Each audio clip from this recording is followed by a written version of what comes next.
Not close out their series against the Rockets last night, so now it's back to Houston for a Game 7. Going into the fourth quarter, the Rockets were down by 13, but pulled off a serious comeback and won the game, 119 to 107. Stephen A., who wins Game 7? It's almost impossible to pick right now because I couldn't even recognize the Clippers last night. To be quite honest with you, I'm still shell-shocked by what happened to them. But this is a Game 7. They've got all the odds stacked against them. Houston is almost virtually playing with house money from the perspective that they climbed back from a 3-1 deficit and pushed this to a 7-game series. So they've really made amends for 2 blowout losses at the hands of the Clippers in Games 3 and 4. But I'm going to go with the Clippers to win Game 7 on the road in Houston Sunday afternoon. I'm going to stick with my pick. I originally thought the Clippers would beat Houston in 6. It's now 7 games. I know Houston can beat them. They've made believers out of me. When they're hitting those threes the way they hit them last night, they can beat anybody, especially when Dwight Howard is a rebounding demon, even though he's absolutely horrific from the free throw line. I think he went into, at one point last night, he was like 26 of 69, Skip, from the free throw line. That's about 37%, which was god-awful. Okay, that's worse than DeAndre Jordan. Yep. But in the end, I'm going to look at it. I'm going to say the Clippers' backs are against the wall. They've showed me something against the San Antonio Spurs, who I don't believe the Houston Rockets to be. Their reputation, Doc Rivers, listen, we hold him in the highest regard. This will not look good for him if he loses this game. I don't think Chris Paul is at fault at all, but it will not look good for him if he loses this series. It's certainly not going to look good for Blake Griffin. The odds are big time stacked against them more than at any other time this year. And all of the work, the hard work that they put forth with Doc Rivers arriving in L.A., with him having the banners of the Lakers, the championship banners covered over, not seeing any semblance of the Lakers in Staples Center when the Clippers games are going on, to all the other changes that were made, to the new billionaire owner, Steve Ballmer, and coming for L.A. the way that he is.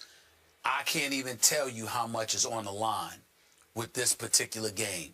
The Clippers are under immense pressure. They have got to win this game. Otherwise, they're going to be mentioned. Even the Clippers of old, Skip Bayless, never lost something like this, as horrible and as moribund as they were. It was never like this, where you're on the precipice of advancing to the Western Conference Finals for the first time and you blow this. It would take them years to overcome this. Skip Bayless, I'm going to put my money on them because their backs are against the wall. I know what kind of heart Doc Rivers has. I know what kind of heart Chris Paul has. I hope that Blake Griffin has one. He's got to show up. Yep. Houston can beat him. My apologies to the Houston Rockets. I totally slept on them. I was wrong. Period. McHale deserves credit. Dwight Howard deserves credit. Josh Smith, Corey Brewer, Jason Terry and them deserve credit. Even James Harden, even though he didn't play in the fourth quarter, obviously he was a league MVP candidate. It hurt me not to give it to him. Even he deserves credit.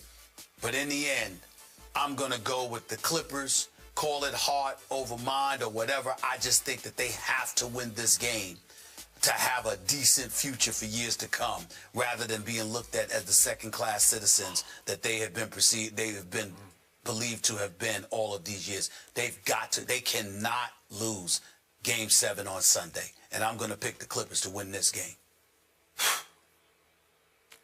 I'm going back and forth, and I'm going to agree with you. I'm going to go with the Clippers. In the end, as much as I want to go Rockets, push comes to shove, I actually trust the Clippers even more than I trust the Rockets in a Game 7. I've never been the biggest fan of this Rockets team, and it is killing my heart right now that my Spurs are not able to sweep the Rockets, because I believe they would have swept the Rockets. So now the Rockets get a Game 7 at home. But I look at what the Clippers have done and what they did to my Spurs. They won Game 4 at San Antonio, and they went back and won Game 6 at San Antonio. And then they went right to Houston with no Chris Paul, and they won Game 1. Miraculous. Maybe the Rockets took them too lightly. Remember, Blake Griffin had the triple-double that first game, 13 assists. Everybody scored. Austin Rivers scored 17, and even Matt Barnes had 20. Everybody. It was a tour de force with no Chris Paul. But it showed me a lot, I thought, about who the Clippers have become. I thought from the start of the Spurs series that this playoffs is going to be about the arrival of Chris Paul as a true superstar. And Stephen A., I will go to my grave saying the game he played against my Spurs in Game 7 back at the Clippers was all-time special, coming off the pulled hamstring or strained hamstring, whatever it was. And you can argue maybe the strained hamstring took a little pressure off Chris, that he could just say, okay, I'm just going to let it fly here, and it won't really matter what happens. But that shot he made over Tim Duncan to win that game, it was just all-time great. I don't know how he pulled it off, but he did. So I'm going to say he'll reach down and pull it off again. I'm not sure how Blake will play. Maybe Doc will have to resort to hack a Dwight and hack a Josh Smith. It may come down to that. It's going to be a wild shootout on Sunday afternoon at 3:30 Eastern, and I'm going to go 105-103 visiting team. All right, Skip and Stephen A. are both saying that they feel like the Clippers will be able to get it done in Game 7. That's in Houston. We shall see. Obviously discussing it Monday on the show. When we come back, one of the Cowboy greats says the loss of DeMarco Murray was huge, and now the Eagles are the favorites in that division. What's the motivation behind said statement? The conversation, the debate on the other side. You and me bleed the same. He's joined Twitter, guys. His very first tweet, like his number on his jersey, 9. It is Tony Romo we're talking about. So now we're here, and we wanted to know, Bayless, you have, as you pointed out, over 1 million followers, but you follow no way one. over 1 million. I got 1.64. Make sure you know what happened today, Carrie? Yeah, I walked into our morning meeting, and I heard the man in charge of our social media for First Take, Marcus Matthews, point out that Tony Romo has joined Twitter, and I thought to myself, I follow nobody. But because Tony Romo was so great last year that he made my man and my friend Stephen A. Smith wear a Tony Romo jersey for an entire show of First Take because he lost a bet to me. Thank you, Tony. I owe you this one. I decided I'm going to follow one person in this world. It's going to be Tony Romo. Thank you so much. So bear with me because I've never done this before. All right, kid. You ready for this? We're ready. I'm on his site. Yes. Got the cursor on follow. Yep, I'm watching. I'm going to click. You ready? I'm ready. Click. Following. Boom. Well, there Boom. It happened. I'm following Tony Romo, and it feels so good. You know what, Stephen A.? It feels right. It feels like something I probably should have done a long time ago. Look at his face. Thank you, Tony, for making my man Stephen A. Smith wear that jersey. But, hey, Tony, your first interception, I just might have to unfollow. Yeah, or block. You might block him. I think he might follow you back. We have to wait and see. Breaking news. Your reaction. He wants you to follow him. Tony A. Smith. Oh, boy. Oh, boy. Oh, boy. You know what? What's wrong, boo? I don't even want to talk to you. I don't even want to talk to you. I mean, you know, this stinks on a multitude of levels. Number one, first of all, you're following a cowboy. Number two, you used as a source of inspiration the bet that I lost where I had to wear his jersey and a cowboy hat on my birthday. On your birthday. Oh. And you expect me to sit up here and want to talk to you about this?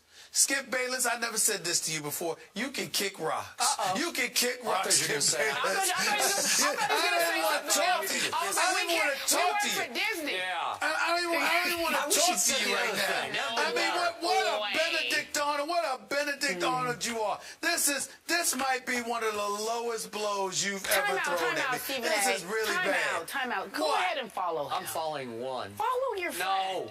No, Tony Romo. You know what? Wait, Tony Romo and Stephen A. Smith don't belong in the same sentence. I might follow Tony Romo, too, just to mess with him and you communicating with one another. I might do it just for that purpose. Wait, does this mean that... Let me get 2 followers. Let me see if I can follow Tony Romo. Hold on. You know what I mean? I don't know how this works because I never followed anybody. Does this mean that Tony and I can DM each other? If he follows you back, you guys can have private conversations. We could like...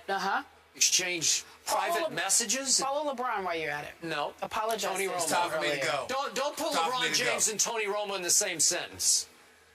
Oh, you're right. That's right. LeBron's got two LeBron titles. does not belong What in wrong we Tony have? Romo. Won a few chips. Because you know what?